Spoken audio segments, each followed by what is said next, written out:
Kabar ini, kabar terkabar. Pertama-tama saya ingin mengucapkan selamat datang di Indonesia dan merupakan sebuah kehormatan dapat menerima Presiden Phuc di Istana Bogor pada hari ini. Vietnam merupakan mitra strategis Indonesia sejak tahun 2013 dan pada pertemuan tadi kita telah membahas berbagai peningkatan kemitraan strategis baik secara bilateral maupun kawasan. Dalam konteks kerjasama bilateral beberapa hal telah dibahas. Yang pertama, upaya peningkatan perdagangan kedua negara.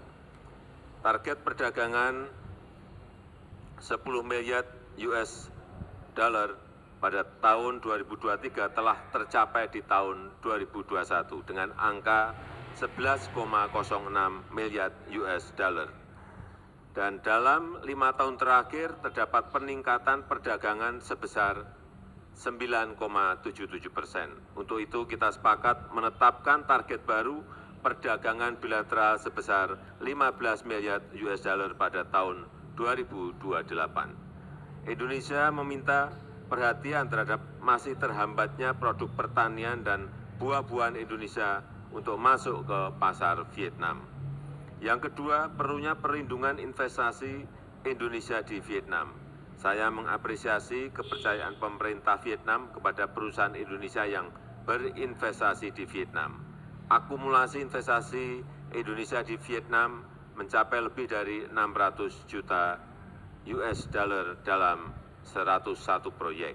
Saya mengharapkan penyelesaian beberapa isu yang dialami investor Indonesia yang akan mendorong investasi baru di masa mendatang. Yang ketiga, penguatan kerjasama di bidang energi bersih dan energi baru terbarukan. Saya menyambut baik penandatanganan MOU kerjasama energi dan sumber daya mineral. Hal ini dapat mendorong pengembangan pembangkit listrik tenaga matahari, tenaga hidrogen, dan smart grid.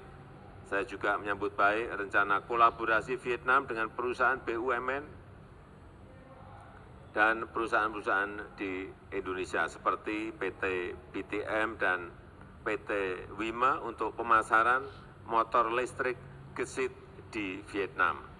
Indonesia Battery Corporation IBC untuk investasi pada pembuatan baterai EV dan PT Inka untuk pembelian komponen bis listrik. Yang keempat, peningkatan konektivitas kedua negara. Kita harus segera mengembalikan arus lalu lintas barang dan wisatawan seperti masa pra-pandemi. Rute penerbangan langsung antar pusat bisnis dan pariwisata kedua negara harus direvitalisasi. Maskapai dari kedua negara diharapkan dapat memfinalisasi rencana rute penerbangan baru dari Da Nang ke Denpasar dan Ho Chi Minh, Jakarta, maupun penambahan rute penerbangan Jakarta Ho Chi Minh City. Yang kelima, perundingan zona ekonomi eksklusif Republik Indonesia dan Vietnam. Setelah melakukan perundingan intensif selama 12 tahun, Indonesia dan Vietnam akhirnya dapat menyelesaikan perundingan mengenai garis batas ZEE kedua negara berdasarkan UNCLOS 1982.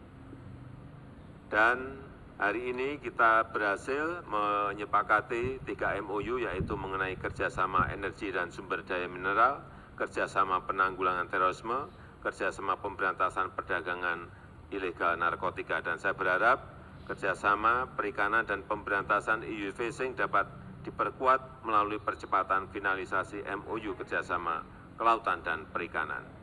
Dalam pertemuan telah pula dibahas beberapa isu kawasan. Prioritas keketuaan Indonesia di ASEAN tahun 2023 akan menekankan peran sentral ASEAN dalam menjaga stabilitas dan perdamaian kawasan dan peran sentral ASEAN untuk menjadikan Asia Tenggara sebagai pusat pertumbuhan ekonomi. Saya menghargai dukungan Vietnam terhadap keketuaan Indonesia di ASEAN